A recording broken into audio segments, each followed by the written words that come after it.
Olá, sejam todos bem-vindos a mais uma live ao vivo diária. E aí, pessoal, tudo bem? Se estiverem me vendo bem, me ouvindo bem, me avisem aí através dos comentários. Muito bom, pessoal. Voltamos aqui mais uma vez na nossa... Acho que é a quarta, agora eu me perdi, mas acho que é a quarta live da série de 100 lives que a gente vai gravar, que eu vou gravar em sequência. Muito bom. Então, ontem, impressionante. Hoje a gente vai falar agora eu vou falar sobre alegria, sobre felicidade, na verdade. Ontem, mas só pra falar, ontem eu entrei gravei uma live, ia gravar uma live Corujão, 1 da manhã, não funcionou, mas achei impressionante porque bateu 1.500 pessoas assim nos primeiros minutos. Então vocês não dormem, não, criaturas? Depois vocês ficam reclamando aí, mas porra, 1 da manhã vocês estarem dormindo. Era pra ter, sei lá, 30 pessoas na live, tinham 1.500 pessoas esperando ali, isso porque durou, não consegui entrar, não consegui concluir a live, então voltemos agora aqui. Então, outra coisa é que estão saindo os mini podcasts lá no grupo daquela rede que não pode ser falado o nome aqui no Instagram, senão eles bloqueiam, eles tiram nossa audiência, sei lá. Então lá no Telegram, tá no meu grupo, no meu canal do Telegram, estão saindo mini podcasts diários de 6 minutos, 7 minutos, sei lá. Não é para ser muito extenso não, tá bom? Então é o nosso Guerrilha Cast, o mini podcast no Telegram. Entrem lá no grupo não é canal que chama, né? Entra lá no canal do Telegram. E tem um link aí rolando em algum canto, depois vocês... É só puxar pra cima, clicar e vocês já entram lá no Telegram. Tá? Aí ninguém usa Telegram, ninguém usa Telegram. Tá, tem muita gente que usa Telegram, tem 60 mil pessoas usando Telegram, pelo menos lá no nosso canal, então entra lá, tá bom? Essa aqui é a ideia.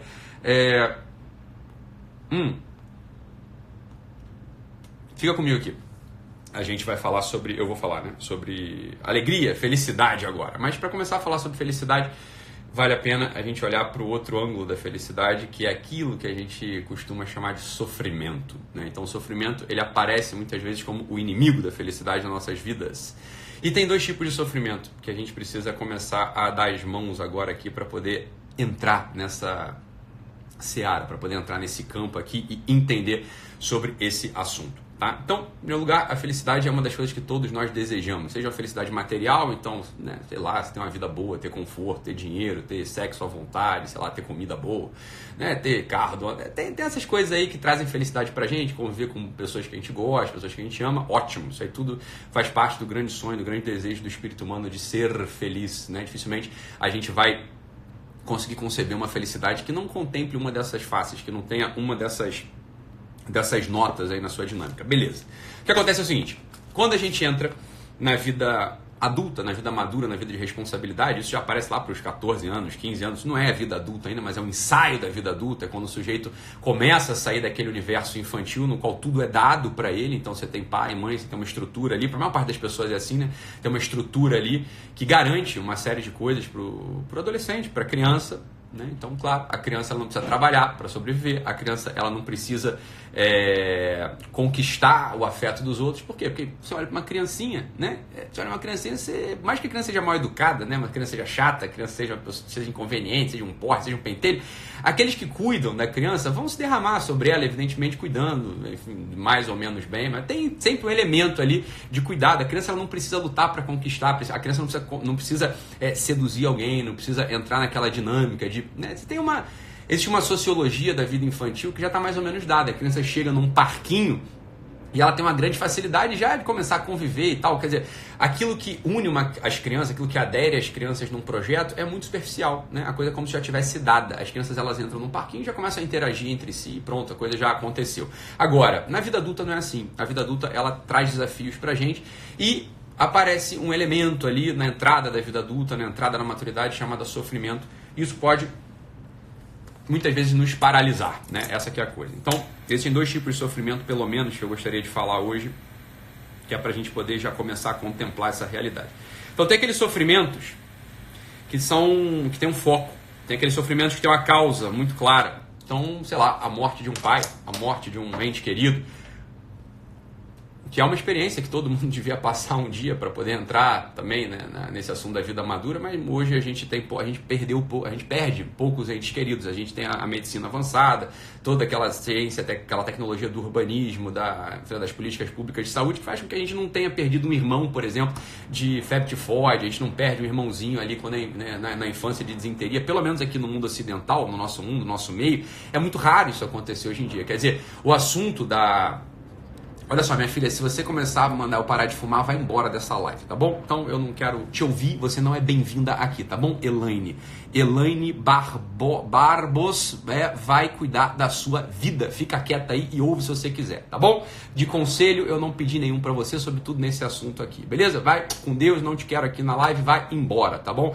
Fica quieta aí se você quiser e ouve o que eu tenho pra falar, tá? Não é bem-vindo, não são bem-vindos seus conselhos sobre antitabagismo, você é uma pessoa inconveniente, ninguém pediu tua opinião, você tá entendendo? Eu sou um homem velho, cuido das minhas finanças, cuido da minha casa, cuido da minha família, então não encha o meu saco, tá bom? Vai pra puta que te pariu, tá bom, Elaine? Então, vaza, show, baforada na tua cara, tá bom? Tchau, você não é bem-vindo aqui, beleza? Vai pra merda, não quero você aqui. Cala a boca e ouve sobre sofrimento aí, tá bom? Que é o melhor que você faz agora na sua vida. Então fica quietinho aí, beleza, Elaine? Beijo nesse seu coraçãozinho chato pra um caralho, tá bom? Então, tem aqueles tipos de sofrimento que aparecem, né, na vida adulta, que, por exemplo, é os sofrimentos das perdas de alguém. Você perdeu alguém e, bem, você vai sofrer. Esse sofrimento ele tem um foco muito claro.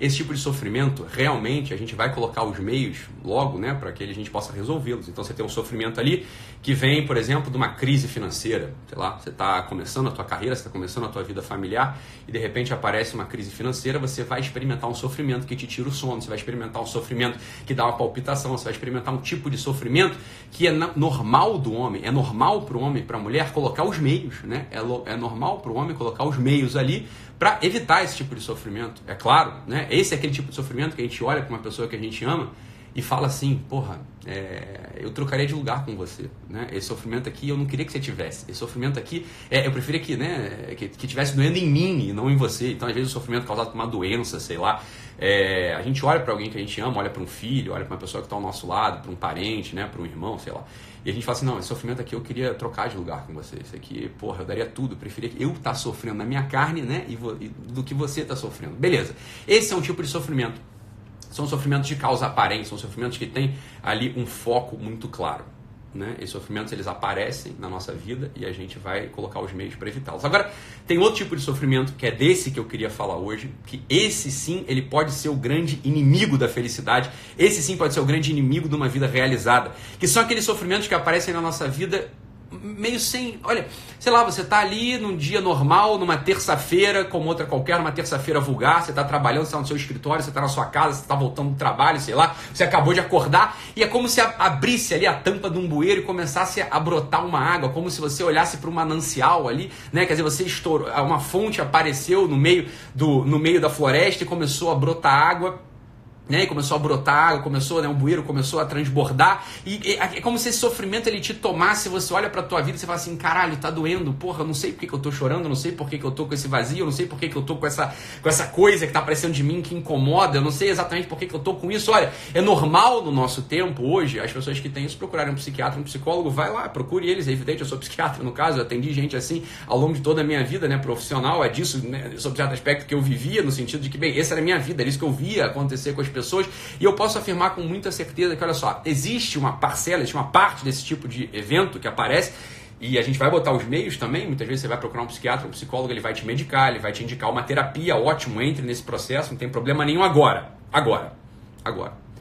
Esse que é o ponto aqui que a gente precisa falar, olha, o sofrimento, nesse sentido, esse tipo de sofrimento, ele é você.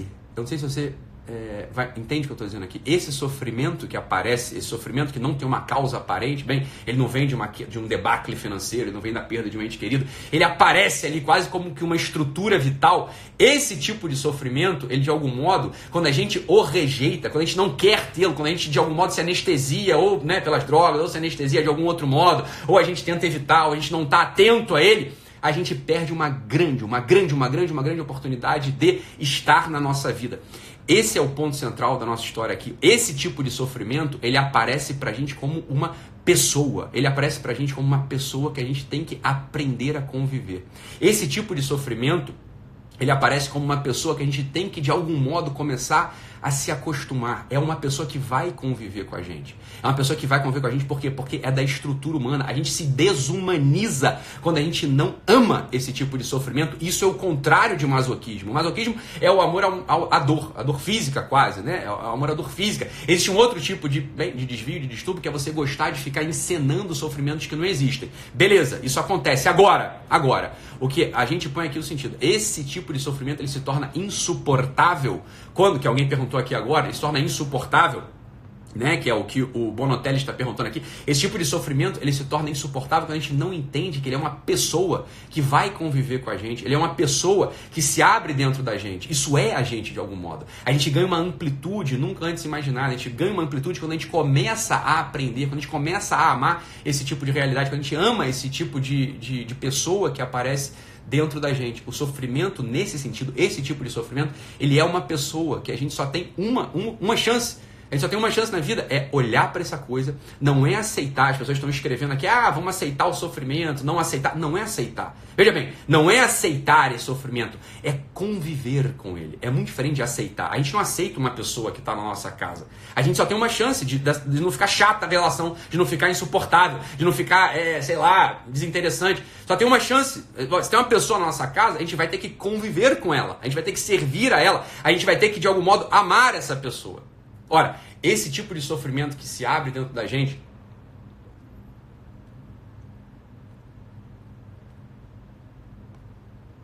esse tipo de sofrimento que se abre dentro da gente, que aparece num certo momento da vida, em geral é no início da vida madura, que a gente experimenta o convívio com essa pessoa pela primeira vez. Ora, só tem uma coisa a fazer ali, né? Você olha para esse sofrimento, você não o rejeita, você não o aceita, você o abraça. O abraço é uma expressão muito clara da convivência. O abraço é uma expressão muito clara do convívio. A gente abraça essa coisa, a gente abraça esse tipo de sofrimento. O nosso tempo é um tempo que cria pessoas fracas. O nosso tempo é um tempo que cria pessoas anestesiadas. O nosso tempo é um tempo que cria pessoas que vivem de costas à própria história, de costas para a própria biografia, de costas para aquilo que a gente é convocado a ser, que é ser humano.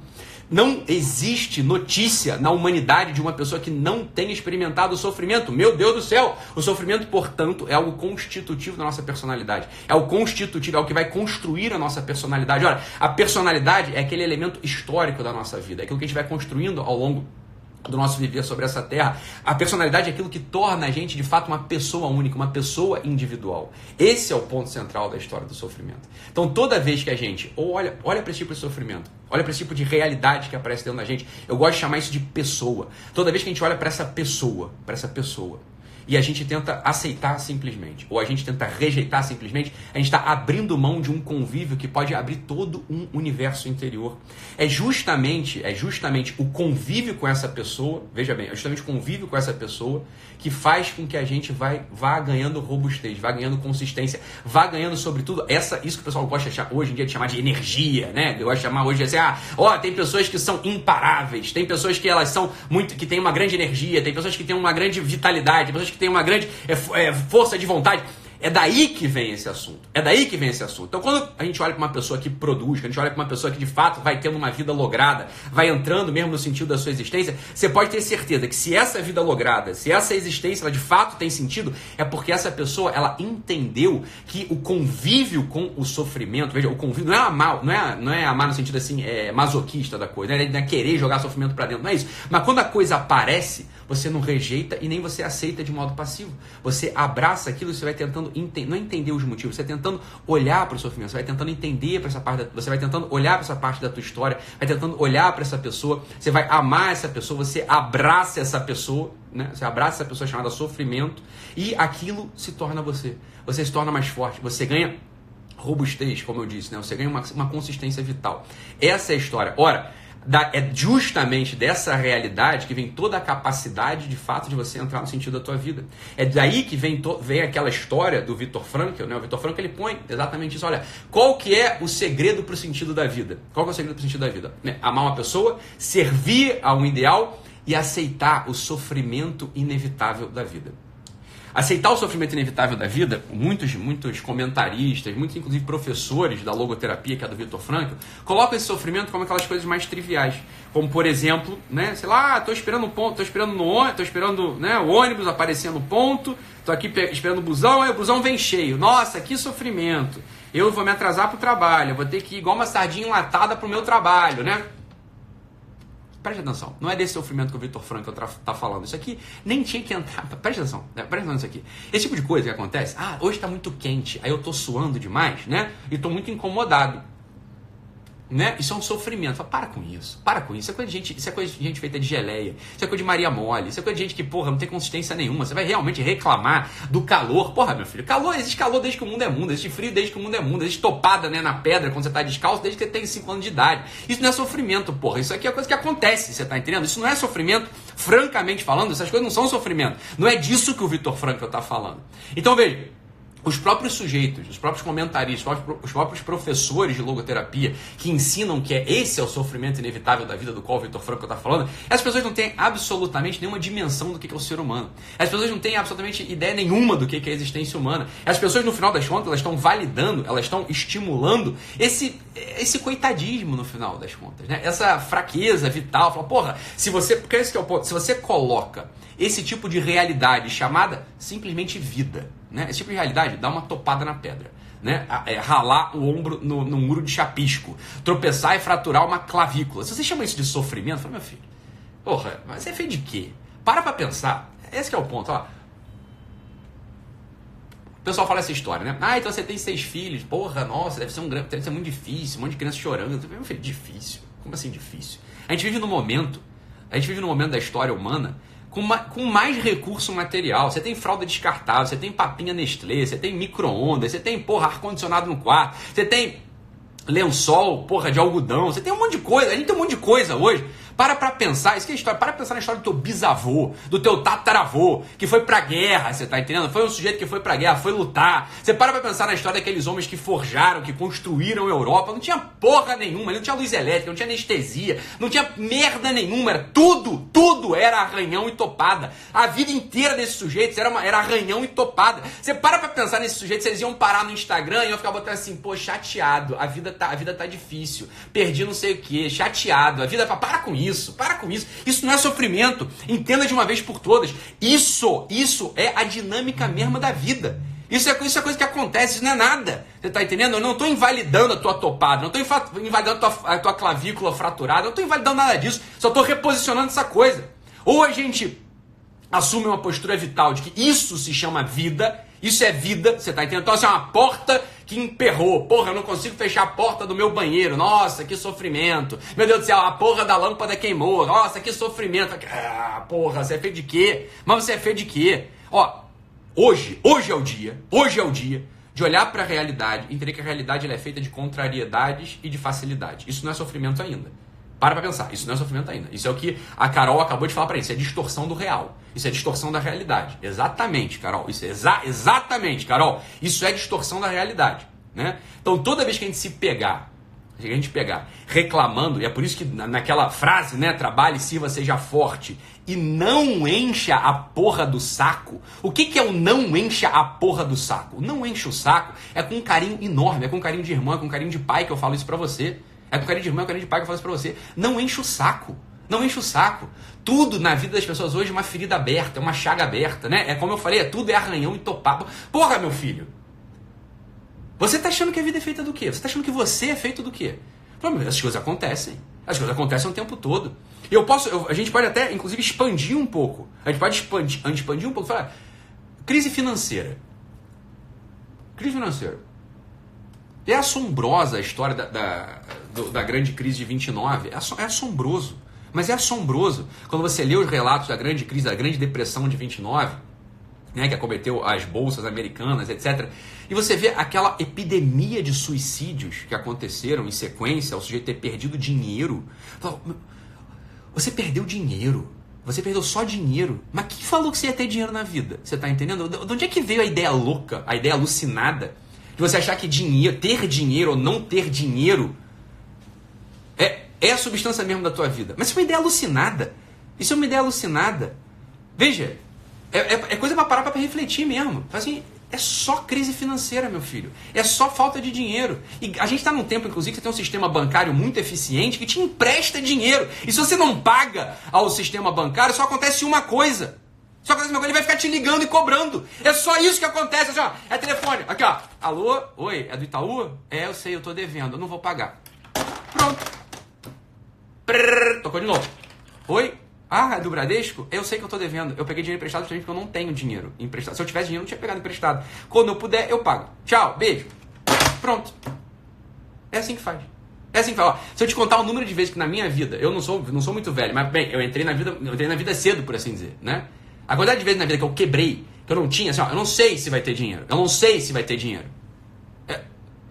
Porra, é só isso. É só isso que acontece. Eu juro pra você, é só essa merda que acontece. Você continua trabalhando, você continua não enchendo o saco, você continua tentando ser forte, você continua reunindo os meios pra tua vida, e a vida acontece. Ontem eu tava jantando aqui do lado, né? Tô aqui em São Paulo, saí pra jantar, bem de noite, voltei do jantar bastante de noite, saí pra jantar com os amigos, e aí passou uma família, né? Era uma moça, devia ter seus 30 e poucos anos, o marido dela e 2 criancinhas, né?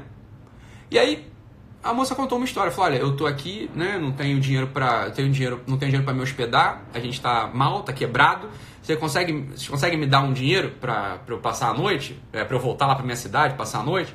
E aí eu não tinha dinheiro na carteira, né, um cara ali tinha a grana, pegou e deu 20 pratas, depois deu mais 50 para fechar a história. Falou, você olhava no rosto daquela moça, tinha uma densidade, quer dizer, obviamente a pessoa, ela tava, porra, era muito de noite, era 11 da noite, ela tava com 2 criancinhas, mas veja, ela tava em pé, ela não tava se vitimizando, ela não tava jogando, né, como se isso fosse a grande realidade da vida dela, ela tava pedindo e agradecendo, é o que ela tava fazendo, falei, pronto, é isso que acontece. E a gente, sobretudo a gente, ó, você tem um iPhone 10 na tua mão, você tem aí, porra, internet, você tem 4G, você tem uma porrada de coisa, fatalmente você tem um sistema bancário que te auxilia, que te ajuda. Você vai realmente, é uma coisa que é pra pensar. Você tá entendendo? Você para e fala assim, bicho, é uma virada de chave que você tem que fazer na tua vida mesmo. Você para pensar, você acende um cigarro, né?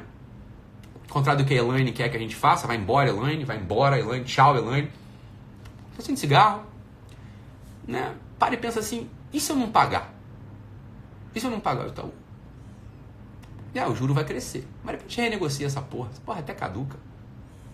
Bem, vou trabalhar. Porra!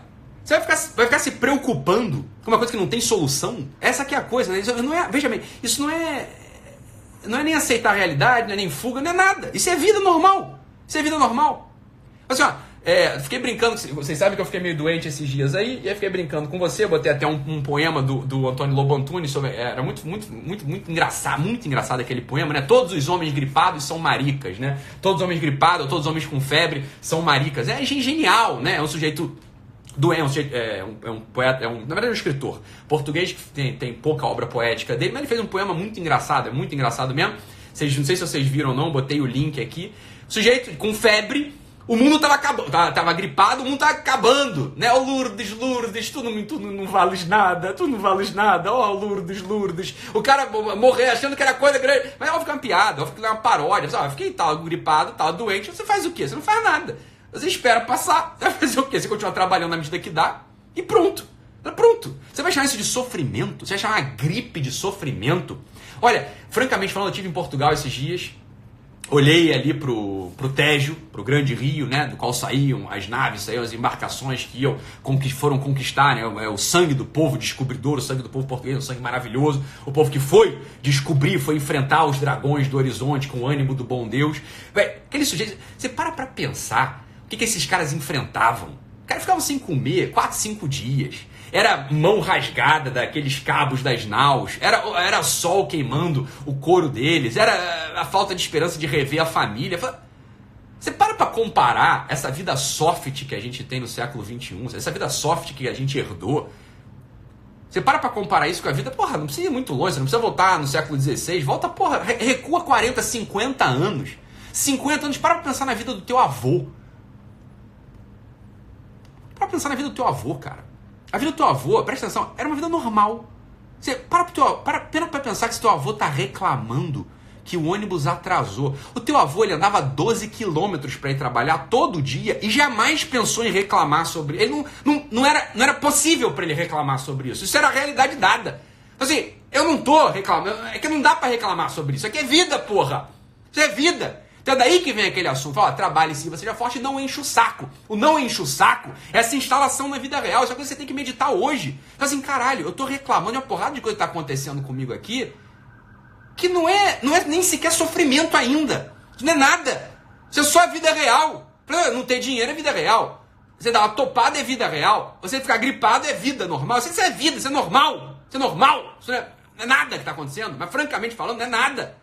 Não é nada, mas que autopiedade maluca é essa? Mas que autopiedade maluca é essa? Bem, o sujeito que olha para aquela frase do Viktor Frankl, para aquela ideia central da logoterapia, e fala assim, aceitar o sofrimento inevitável da vida. Nossa, eu sou um mártir. Eu sou um mártir. Hoje eu não reclamei porque o aquecedor do meu chuveiro não funcionou. Eu tomei banho frio. Eu sou francamente falando, tô aqui, eu me equiparo à valentia dos cruzados que foram reconquistar a Terra Santa, foram reconquistar Jerusalém para honra e glória do nosso Senhor Jesus Cristo. Porra! Você tá falando sério que você tá achando que você subiu a estatura desses homens bravos porque você tomou um banho frio? Você tá achando que você ascendeu a estatura da dignidade humana porque você foi no self-service hoje e aí não tinha a linguicinha frita que você costuma comer no self-service aí embaixo do teu trabalho? Aí você ficou contrariado e comeu um peixe, você comeu um filé de tilápia. Eu sou um homem bravo porque eu não reclamo. Meu filho, para com isso. Porra, para com isso. Nego não comia, nego se alimentou. O povo judeu se alimentou por 40 anos no deserto, uma porra sem graça, sem gosto, sem sabor, sem merda nenhuma, chamada maná. Aquela merda era um pão escroto, era uma coisa que não era nada, era merda, você tá entendendo? Não tinha nada ali, porra, você comia só pra não morrer. Só pra não morrer. Porra! Aí eu fui nesse restaurante, nossa, essa comida não veio, esse ponto da carne, essa é a viadagem do nosso tempo, Agora, porra, carne, eu quero um filé de tornedor. Mas, senhor, você quer qual o ponto da carne? Meu filho, me dá uma carne, bem passada ou mal passada? Não, eu quero a carne ao ponto. Mas é o ponto pra bem ou é o ponto pra mal? Meu filho, é a carne, eu só quero comer, é só me alimentar. Eu tô aqui resolvendo minha vida, eu tô conversando com o meu cliente, tô conversando aqui com o meu patrão, tô conversando com o meu sócio. Não, mas aqui é que a gente, na nossa casa, a gente tem 5 pontos, de carne. Né? Você tem a carne super mal passada, que ela vem no final das contas, ela vem vem roxa por dentro e fria. Você tem um ponto a mais, que já vem aquecido, mais rosado. Você tem um ponto, que o nosso ponto aqui é mais pra mal, tá? Meu senhor, caralho! Aí você pede a carne, eu quero a carne ao ponto. A carne vem meio mal passada, vem meio esturricada. Já. Nossa, não. Esse restaurante realmente ele é insuportável. Eu não consigo conviver com uma carne um pouquinho mais mal passada. Puta que o pariu! Mas que mundo é esse? Mas que merda de gente tá sendo criada? Isso é o que a gente chama de sofrimento hoje em dia. É evidente que quando aparece isso que eu tava falando no início da live, que é esse borbulhar, esse manancial que vai aparecer na entrada da vida adulta, isso vai aparecer, é claro que vai. Esse manancial que brota dentro da gente como uma pessoa que vai se formando, quer dizer, é um manancial que vai brotando e vai adquirindo uma forma de pessoa. Francamente, aparece uma pessoa ali na nossa frente. Parece uma pessoa quase que de carne e osso, abraçando, mordendo a gente, colocando a gente em posição curvada, jogando a gente para baixo de algum modo. Quando essa pessoa ela aparece e ela convoca a gente, aquela plenitude da vida humana, ela abre na gente aquele domínio próprio do que é ser humano. Quando essa pessoa aparece na nossa frente, feito uma musa, e nossos olhos batem nessa pessoa, existe um risco brutal da gente se confundir, de não entender que essa musa ela é maravilhosa. Essa musa, ela não é o símbolo mitológico da Medusa. Ela não é aquele símbolo mitológico que ao olhar nos tornamos pedra. Então, é o contrário disso. É ao olhar essa musa chamada sofrimento que a gente se torna carne. A gente se torna carne ampla. A gente se torna uma carne que tem sangue dentro. Uma carne que vive. Uma carne que de fato pode expandir. A gente se torna, pela primeira vez, pessoa, ao de fato aceitar este sofrimento inevitável da vida. Quando o Viktor Frankl está falando do sofrimento inevitável da vida humana, é disso que ele está falando. É dessa pessoa que necessariamente vai aparecer na nossa história, vai nos olhar com ternura, uma ternura diferente, uma ternura desconhecida até então, uma ternura que convoca a gente a entrar na densidade da vida humana, convoca a gente a ir perscrutando, a ir investigando todos os domínios, toda aquela fronteira real da vida humana, e não viver ali aburguesado. O aburguesamento, viver num burgo, viver ali no centro, naquele centrinho protegido de uma cidade construída, com o pensamento dos outros, com falsidade. Bem, viver aburguesado é viver contra a vida humana. A vida humana não é aburguesamento, a vida humana ela não é poltronice. A vida humana ela não se dá aí, a vida humana ela se dá na convocação dessa musa chamada sofrimento, que faz com que apareça dentro da gente, um movimento até então desconhecido, um movimento que aperta o nosso peito, que embola a nossa garganta, que de algum modo põe pra gente a densidade real da vida. E é claro que a gente, diante disso, porque está acostumado a reclamar da carne mal passada que não veio ao nosso gosto, porque a gente está acostumado a reclamar da topada, daquele arranhão, ou porque a gente está acostumado a uma vida até então ainda sem densidade real do que é ser adulto, do que é ser maduro, a gente está acostumado ainda com aquela vida alegre, com aquela vida feliz, com aquela vida de algum modo ainda infantil. É claro que quando essa coisa aparece, a gente se remexe. E os homens maduros, os homens de amplitude, as mulheres grandes, entendem isso rapidamente. Olha, opa, aqui aconteceu uma coisa diferente em mim. Apareceu uma pessoa aqui que está querendo conviver comigo. Essa pessoa apareceu. E eu posso fazer uma coisa, eu posso me acalmar e deixar com que ela habite no meu coração, deixar com que ela habite na casa da minha existência. As pessoas que percebem isso, logo na entrada da vida adulta, essas pessoas vão vencer. As pessoas vão vencer. Quando eu falo vencer, eu não estou falando que essas pessoas elas vão ganhar muito dinheiro. As pessoas elas vão virar um exemplar do que é ser humano. Essas pessoas vão ser luz, vão ser farol, vão ser o sal da terra, elas vão ser o fermento da massa. São essas as pessoas que aprenderam a conviver com essa pessoa chamada sofrimento. Esses sujeitos ascendem ao estatuto do que é a dignidade humana. Esses sujeitos eles se tornam de fato esses lumiares, esses faróis. Isso é plenamente a vocação humana. A vocação humana, ela é o convívio, entre outras coisas, ela é o convívio com essa musa que aparece no horizonte da nossa existência, que aparece no centro do nosso coração, que aparece na totalidade da nossa alma. Conviver amorosamente com essa pessoa é, de fato, o segredo para entrar no sentido mesmo da nossa vida. Essa é a ideia da existência humana e é aí, preste atenção finalmente falando, porque a live hoje era sobre felicidade e alegria. É aí que aparece uma insuspeita felicidade. É aí que aparece uma felicidade que ainda não... Ela, ao contrário de tudo, contra todas as apostas da racionalidade, contra todas as apostas da lógica, contra todas as apostas desse mundo burguês, desse mundo de poltronice, contra todas as apostas, começa a aparecer uma outra musa. Começa a aparecer uma outra musa dentro daquela chamada sofrimento. A face daquela musa chamada sofrimento começa a adquirir feições agora sim reconhecíveis. Começa a adquirir feições agora sim daquela ternura verdadeira, daquele acolhimento verdadeiro. É isso que a gente chama de felicidade profunda. E não aquela alegria canina, não aquela alegria dos mamíferos que se alegram, que abanam o rabinho quando põe uma ração ali na frente. Não é aquela alegria do pão e circo, não é isso. Isso não é felicidade. Isso é esvaziamento da vida. Isso é um hedonismo puro e simples, que não paga, que não preenche, que não dá nada. É justamente quando a gente convive com aquela musa chamada sofrimento, que ela vai, como que num jogo de luzes, revelando uma outra parte, vai revelando o avesso daquela face, de uma face que de fato preenche, ilumina, dá densidade, expande e instala a gente no sentido mesmo da nossa vida. É isso, meus amados, fiquem com Deus, um abraço e até mais. Tchau, tchau.